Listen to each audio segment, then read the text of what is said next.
Okay जी, आज हम start करते हैं चैप्टर 14 एडवांस्ड प्राइसिंग टेक्निक्स पे। तो हैं कौन कौन सी हमारे पास प्राइसिंग टेक्निक्स। एक तो डिस्क्रिमिनेशन है, प्राइस की डिस्क्रिमिनेशन करते हैं, यानी डिफरेंट रीजन्स में डिफरेंट प्राइसेस दे रही हैं, डिफरेंट साइजेस में ऑब्वियसली आप प्राइसेस जो है वो डिफरेंट जो है वो अडॉप्ट करें। अगर आप मल्टीपल प्रोडक्ट्स का कॉन्सेप्ट है तो उस वक्त आपकी प्राइसिंग टेक्निक जो है वो क्या होगी। और तीसरी जो है वो आपके पास कॉस्ट प्लस प्राइसिंग।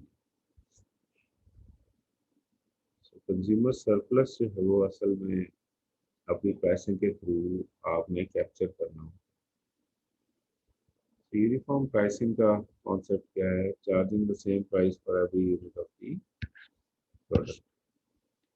सो आप हर यूनिट ऑफ प्रोडक्ट के लिए सेम प्राइस जो है वो चार्ज करते हैं। यानी आपने दो परचेज किए, 10 करें 50 के, 4 किए तो 100 के, इसका मतलब एक करेंगे तो 25 का होगा, 6 किए तो 150 हो जाएगा, अगर आपने 10 किए तो 250 हो जाएगा एंड सो ऑन। फिर सेम प्राइसिंग जो है वो आप नंबर ऑफ यूनिट्स के लिए चार्ज कर। फिर price discrimination, this is more profitable alternative to uniform pricing.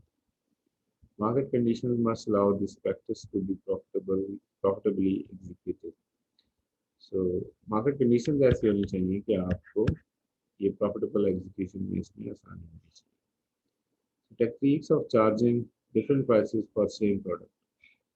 So basically एक यूनिट 30 का है, 2 यूनिट 50 के हैं, ये भी डिस्क्रिमिनेशन। जितना ज़्यादा आप बाय करते जाएंगे उतनी प्राइस वेरिएट करी जाएगी। एक तरीका ये है। एक एक तरीका डिस्क्रिमिनेशन का ये है कि यहाँ पे इस रीजन में प्रोडक्ट 25 की है और इस रीजन में जो है प्रोडक्ट 30 की है। So it is used to capture consumer surplus, और सरप्लस बेसिकली आपके प्रॉफिट में कन्वर्ट हो जाता है।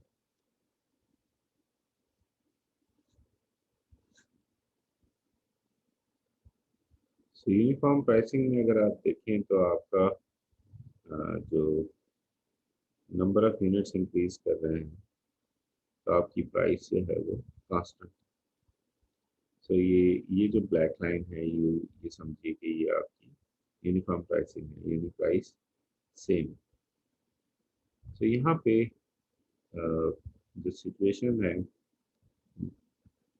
एट अ टाइम आपको ये रियलाइज होता है कि आपकी मार्जिनल कॉस्ट एवरेज कॉस्ट के बराबर है, तो आपका जो मार्जिनल रेवेन्यू है वो डिक्लाइन पे है और वो डबल डिक्लाइन पे है।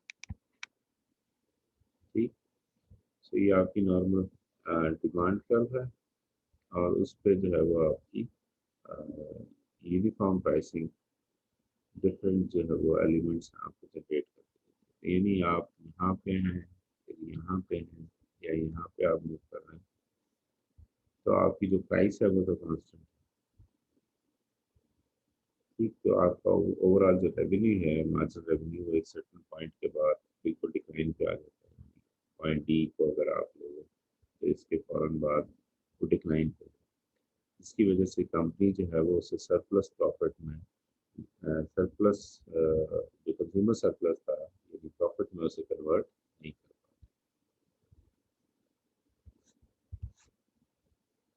So price discrimination basically it exists when the price to marginal cost ratios differ between two markets. तो आपकी जो दो मार्केट्स में प्राइसेस हैं वो डिफरेंट हैं। Prices of A are not equal to prices of B, और रिलेशन क्या है? मार्जिनल कॉस्ट ए और बी में डिफरेंट। सो इसकी मोस्ट प्रोबेबल जो एक्सप्लेनेशन है कि फर्स्ट करें यहाँ पे रॉ मटेरियल इस मार्केट से ही मिलता है। So raw material is cheap as compared to यहाँ जहाँ पे उसको आपकी जो ट्रांसपोर्टेशन कॉस्ट है उसकी वजह से आपकी जो मार्जिन कॉस्ट है इंक्रीज कर जाए। तो यहाँ पे ट्रांसपोर्टेशन कॉस्ट ना होने के बराबर है, तो यहाँ पे लोकल प्रोडक्शन है, यहाँ पे की वजह से आपकी जो मार्जिनल कॉस्ट है वो डिक्रीज कर। इसका मतलब यह है कि मैं डिस्क्रिमिनेशन प्राइसिंग बड़े आराम से यहाँ पे इम्प्लीमेंट कर सकता हूँ कि price in market A will be less than price in market B, क्योंकि cost in market A is also less than cost in market B. So three conditions necessary to practise price discrimination profitably. तीन conditions होनी चाहिए profitable execution के लिए price discrimination. पहली तो सबसे important ये है कि firms must possess some degree of market power. So market power कैसे आ सकती है, वो हमने हमने कहा था कि वो मोनोपोली और ओलिगोपोली के स्टेटस किसी हद तक इंजॉय कर रहा है, उसकी मार्केट पावर बहुत ज़्यादा होगी। सो here we are not talking about kg absolute power of steel, but it should possess some degree of market power. A cost-effective means of preventing resale between lower and higher price buyers. ठीक, फिर आपको आपके पास ऐसा mechanism भी होना चाहिए जिसमें ये ना हो कि आप एक मार्केट में लो में सेल करें तो वहां से वो प्रोडक्ट निकल के हाई मार्केट या जो हाई प्राइस बायर है उस तक पहुंचे, और कोई ऐसी स्ट्रेटजी जो है वो इफेक्टिवली अवेलेबल होनी चाहिए। ये ना हो जैसे नॉर्मली पास्ट में अभी हमारे पास हुआ है, रमज़ान में आप देख लें यूटिलिटी स्टोर से लोग शुगर बाय कर रहे हैं और जो जनरल स्टोर्स हैं वहाँ पे आके सेल।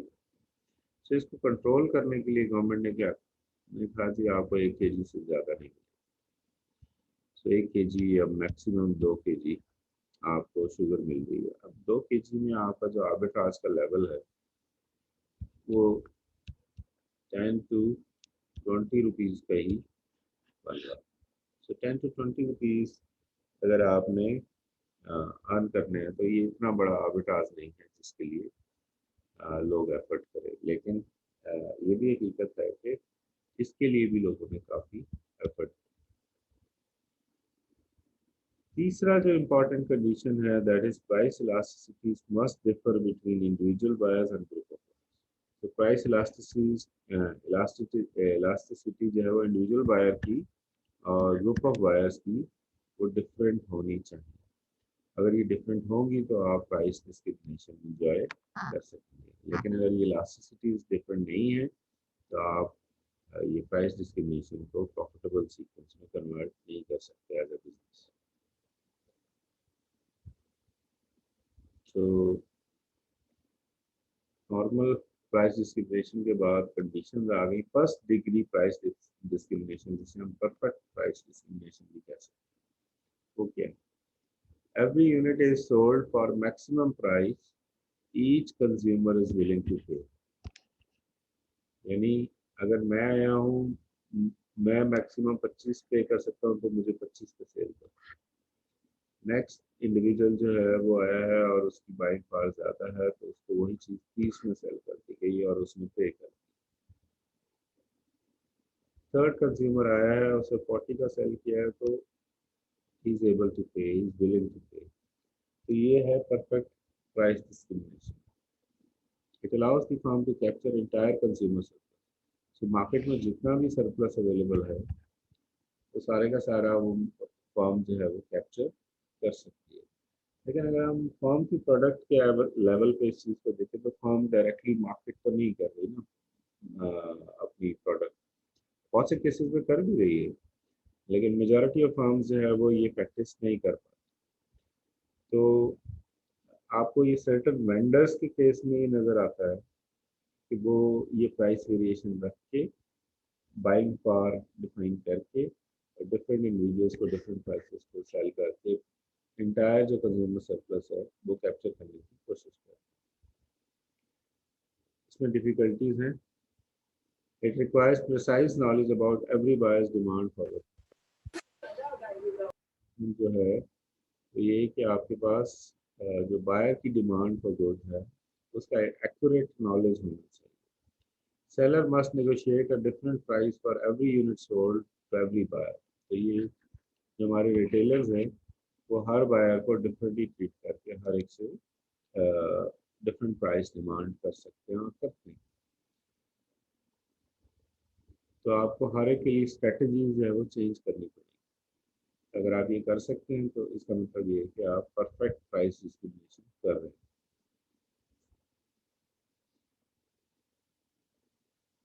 सो इसमें आप ये देखिए कि आपका जो डिमांड है वो मार्जिनल रेवेन्यू के बराबर है. ठीक. और ये सारा जो एरिया है ये आपका जो शेडेड एरिया ये आपका जो टोटल रेवेन्यू है. सो आपका जो मार्जिनल रेवेन्यू है वो डबल डिप करके वो यहाँ से यहाँ नहीं है. ठीक है. सो इसका मतलब ये है कि आपका जो जितनी डिमांड है जितनी आपने असेस की है उतना ही आपने सारा मार्जिनल रेवेन्यू अपना जनरेट कर. तो इसमें आपको जो शेडेड एरिया है वो ग्रेटर नज़र आता है. जो यूनिफॉर्म था उसमें आपको जो शेडेड एरिया नज़र आता था वो सिर्फ यहाँ पे. तो ये ऑब्वियसली ग्रेटर डिफरेंस है कि आपको एक दो तीन चार बॉक्सेस जो है वो ऑफ रेवेन्यू ज़्यादा अर्न हो जाते हैं in case of first degree या perfect price discrimination. Second degree price discrimination में lower prices are offered for larger quantities and buyers can self-select the price by choosing how much to buy. So जब आप bulk buying करते हैं जैसे हम पहले कह रहे थे ये भी प्राइस डिस्क्रिमिनेशन की एक कैटेगरी थी. तो उसमें हमने कहा था कि आप एक क्वांटिटी बाय कर रहे हैं तो 25 ही मिलेगी और अगर आप 10 कट्ठी खरीद रहे हैं तो आपको फर्क करें 220. सो अब अगर मैं लार्ज कंज्यूमर हूँ तो मैं ये बेनिफिट उठा लेता हूँ और अगर मैं हाउस होल्ड कंज्यूमर हूँ तो ऑब्वियसली मुझे ये सूट करता है. तो हाउस होल्ड कंज्यूमर भी बाज़ औक़ात जंप इन करके अगर उसकी इनकम अलाउ करे तो ये बल्क में बाय कर लेता है और कहता है कि अच्छा अगले 2-3 महीने जो है उसको बाय करके रख लेते हैं ताकि ये हमें इंडिविजुअल वाली जो कॉस्ट है वो एडिशनल ना बियर कर. When the same consumer buys more than one unit of a good or service at a time, the marginal value placed on additional units declines as more units are consumed. जो marginal value obviously decline करेगी आपकी as a business भी और फिर consumer के end पे भी जो उसकी consumption level है वो marginal consumption है वो decline पे आएगी.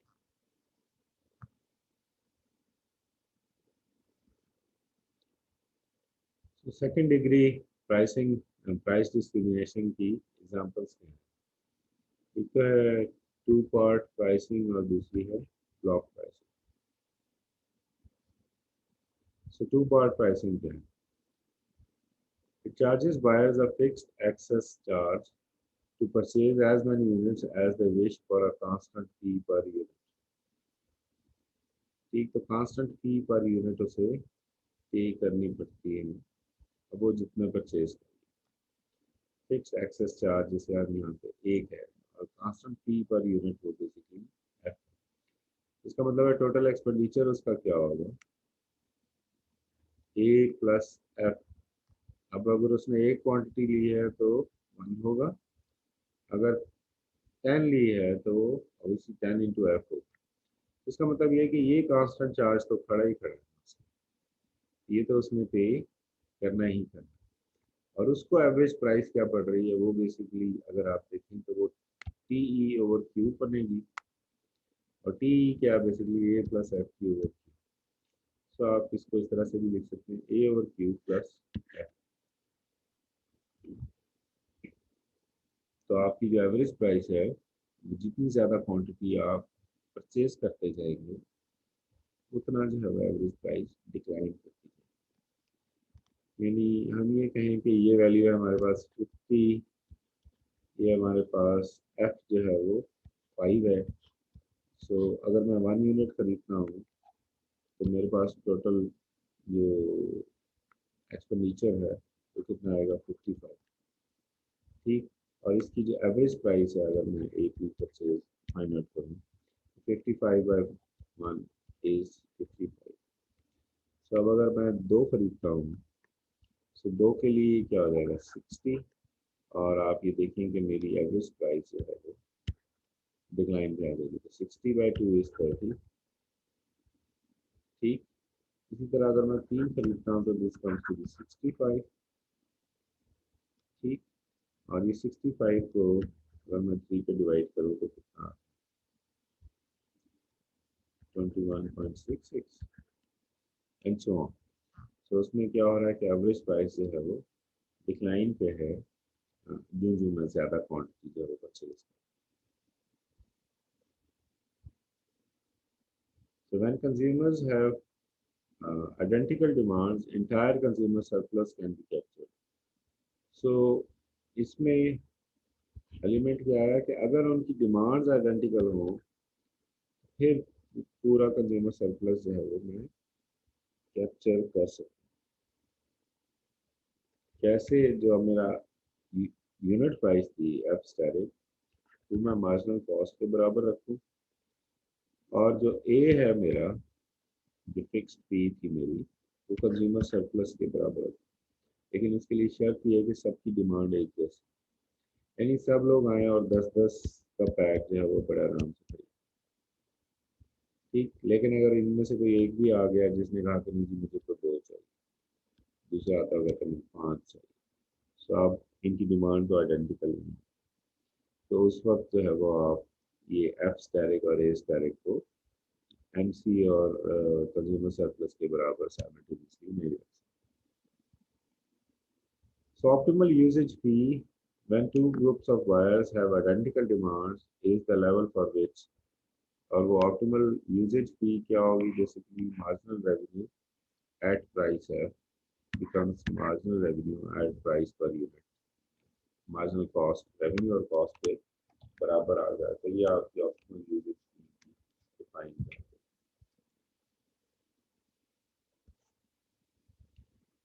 तो अगर हम इसके लिए देखें, ये बेसिकली इनवर्स डिमांड कर्व है for each of 100 identical senior work. तो जितने सीनियर गोल्फर्स हैं 100, उनके लिए डिमांड कर्व क्या हो। सो उसमें हमने कहा था कि आपका जो ये जो कर्व है सॉलिड लाइन वाली, ये आपकी डिमांड कर्व है। ठीक। तो इसमें हमने कहा कि ये आपकी प्राइस को इस्टेब्लिश करने में बड़ा हेल्प करती है। सो ये आपका देखें, इसमें जो सीनियर गोल्फर्स हैं इनके लिए प्राइस क्या है, 125 माइनस 0.5 QSR। ठीक। सो ये जो क्वांटिटी सीनियर्स की है उसके लिए उसने डिफाइन कर दिया। तो ये 0.5 जो है वो आपका ये एफ है और ये आपका ये आपने डिफाइन किया। ठीक। इसमें आपकी जो एस एल सी है वो ई वी सी यानी एवरेज कॉस्ट के बराबर है, और आपका जो मार्जिनल रेवेन्यू है जो सीनियर गोल्फर से आपको अचीव होता है वो ये। ठीक। तो ये आपको बता रहा है कि ये जितना शेडेड एरिया है ये आपका बेसिकली नेट बेनिफिट कुछ है। तो अगर आप इस 230 से अबव जाते हैं, 230 से अबव जाते हैं तो आपकी जो जो रेवेन्यू है ना वो लॉस में जो है वो कन्वर्ट। तो ये आपका एक आइडियल सिनारियो जो है बन रहा है जिसमें हमने कहा था कि आइडेंटिकल डिमांड हो अगर उनको जो है वो हम एक एक ऐसी प्राइस जो है वो चार्ज कर सकते हैं जिसमें हमें जो बेनिफिट है या वो जितना कंज्यूमर सरप्लस था, अभी इस कंज्यूमर सरप्लस में बेसिकली कंज्यूमर मार्केट जो है वो सिर्फ 100 गोल्फर्स पर मुश्तमिल, तो हमें वो मैक्सिमम जो है वो बेनिफिट अचीव हो सकता है। सो अगर हम टू पार्ट प्राइसिंग की समरी देखें तो consumers will purchase products until marginal benefit becomes unit price.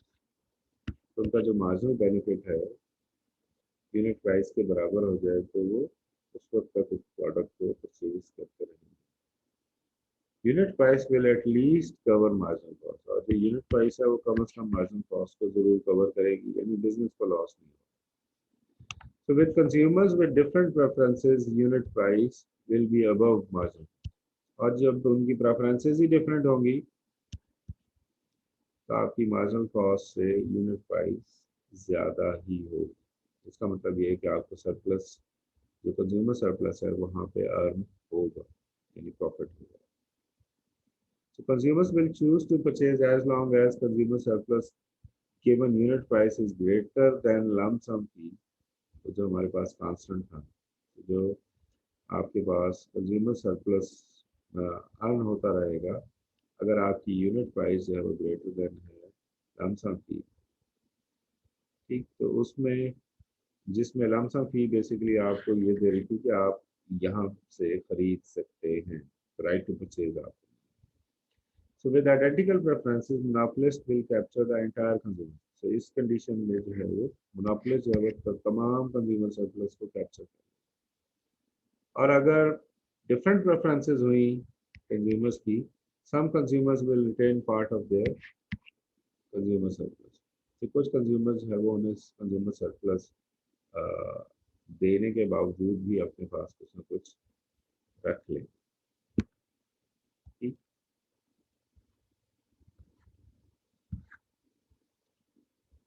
So second degree price discrimination हम डिस्कस कर रहे थे, उसमें हमने ब्लॉक प्राइसिंग भी डिस्कस किया।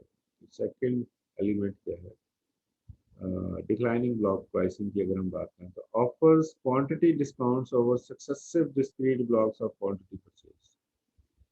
सो अगर ब्लॉक प्राइसिंग नहीं कर रहे आप तो बेसिकली आप क्वांटिटी डिस्काउंट्स जो है वो कर रहे हैं, जैसे कि successive discrete blocks of quantity purchase में देखिए। फर्स्ट करें आप ये कहते हैं कि मैंने जानबूझ के ब्लॉक ही बना रहा हूँ, ये 10 है, ये 100 है और ये 1000।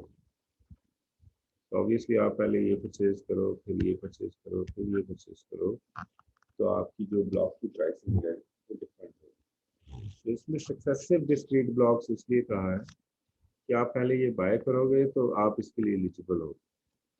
ठीक है, आपने ये ये दोनों बाय कर लिए हैं, ये दोनों बाय कर लिए हैं, तो फिर आप इसके लिए एलिजिबल हो एंड सो। तो इस तरह की जो ब्लॉक प्राइसिंग जो है वो ये बेसिकली ब्लॉक प्राइस डिस्क्रिमिनेशन है। और इस पर आपको अच्छा खासा जो है वो फिर डिस्काउंट मिल जाता है। फर्स्ट करें ये 10 मिलता है आपको 250 के, 3000 आपको मिलने चाहिए थे 2500 के, लेकिन वो कहता है कि 2200 का। और जब आप ये परचेज करते हैं तो ये 25,000 का होना चाहिए, तो वो कहता है कि नहीं ये। तो इसमें अब आपको यूनिट प्राइस बेसिकली जो पड़ रही है वो 25 पड़ रही है, यहाँ 22 पड़ रही है और यहाँ 21।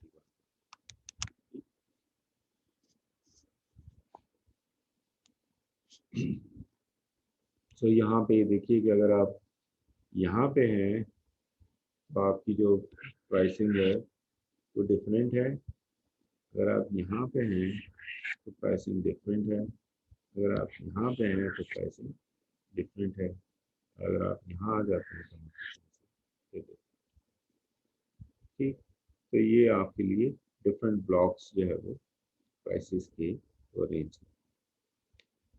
सो ये आपकी कर्व है जहाँ पे आप मार्जिनल कॉस्ट एवरेज कॉस्ट के बराबर होती है, और ये डिफरेंट डिमांड्स हैं, ऑब्वियसली उन डिमांड्स के अगेंस्ट आपकी मार्जिनल रेवेन्यू की कर्व को डिफरेंट क्वांटिटीज पे, यानी आप यूँ कह सकते हैं कि आप 10 की क्वांटिटी पे फर्ज करें आपको ये प्राइस चार्ज है, लेकिन जब आप 20 की क्वांटिटी पे आते हैं तो ये प्राइस चार्ज होनी चाहिए। तो आप 30 पे आते हैं तो ये चार्ज होनी चाहिए, फिर आप 40 पे आपको ये चार्ज होनी चाहिए, सो ऑन। ब्लॉक्स जो जो बढ़ते जाएंगे तो आपकी प्राइस जो है वो कटेल होती जाती है नीचे आती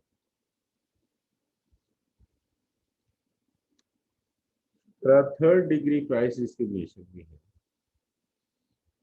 वो क्या है? If a firm sells in two markets, one और टू है हमारे, उसमें जो आउटपुट है वो एलोकेट ऐसे करते हैं कि आपका जो मार्जिनल रेवेन्यू फ्रॉम वन है वो मार्जिनल रेवेन्यू इनटू इक्वेट करते हैं।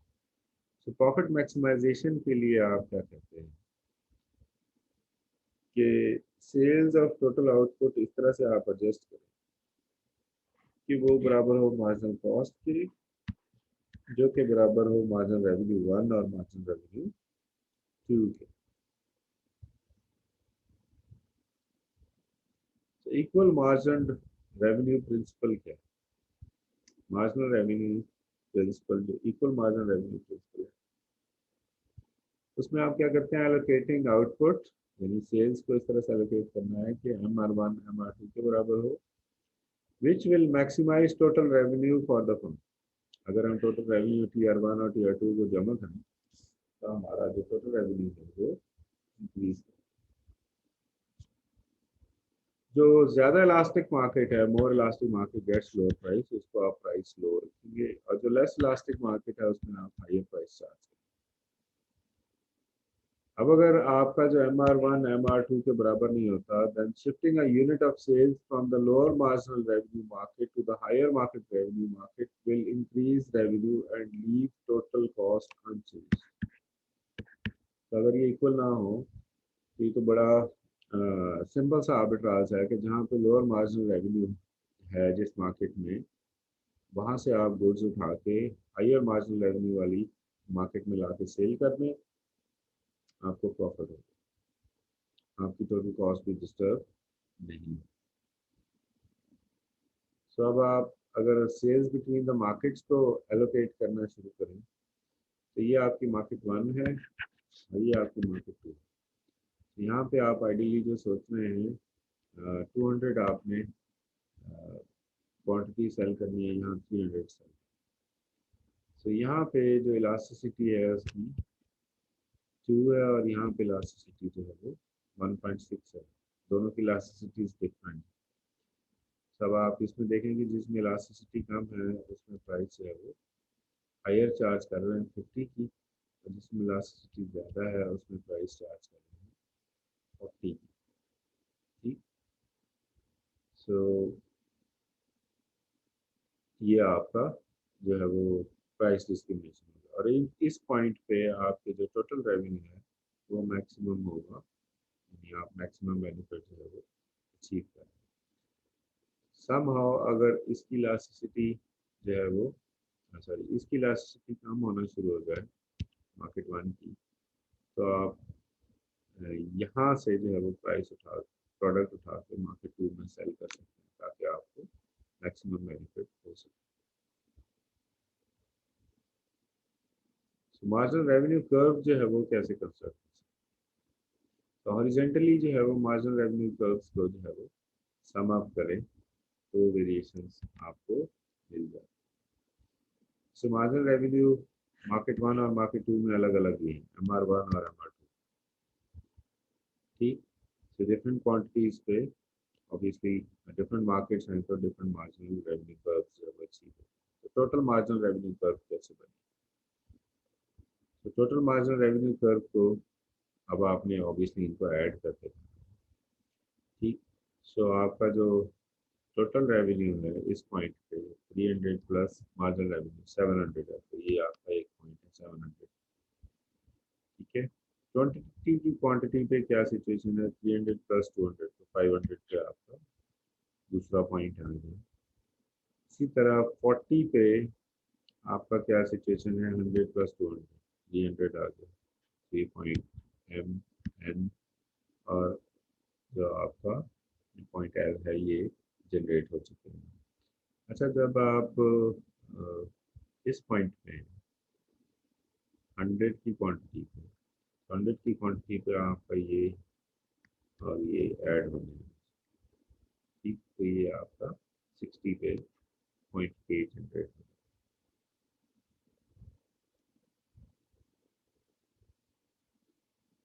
और आपका जो बेसिकली जो कर्व होनी चाहिए वो यहाँ पे आपकी 0.80 पे ज़ीरो, जब आपका ज़ीरो के साथ 80 का रिलेशन तो असल कर्व ये बनती है। लेकिन आइडियली जो है वो ये डॉटेड लाइन हमें बताई है कि जे 70 पे जाके, लेकिन 70 तो है ही नहीं। हम मार्केट 2 में तो 80 की प्राइस जो है वो चार्ज कर रहे थे, तो वो प्राइस 80 को भी टच करेगी। तो इसमें बाकी तो ऐड होके जो है वो जनरेट कर देती। ये जो है सेक्शन जो है टोटल मार्जिन रेवेन्यू का, तो थोड़ा सा डिफरेंटली ट्रीट किया जाए। So profit maximisation under third degree price discrimination की अगर हम बात करें, तो आपकी जो डिफरेंट मार्केट्स में डिफरेंट रेवेन्यूज थे, इसकी वजह से आपकी जो एमआरटी है वो हमने कहा कि थोड़ी सी कर दिया। इसका मतलब ये है कि हमारी जो टोटल डिमांड है वो भी इसी तरह से डिवाइड, ठीक। जो हमारी टोटल डिमांड है वो उसकी शेप भी इसी तरह से बनेगी, वो इस तरह से वर्टिकली डाउनवर्ड ही आएगी। जैसे यहाँ पे हमारे पास इंडिविजुअल डिमांड थी, जो टोटल डिमांड है वो भी हमारी डिफरेंट बनेगी, ठीक।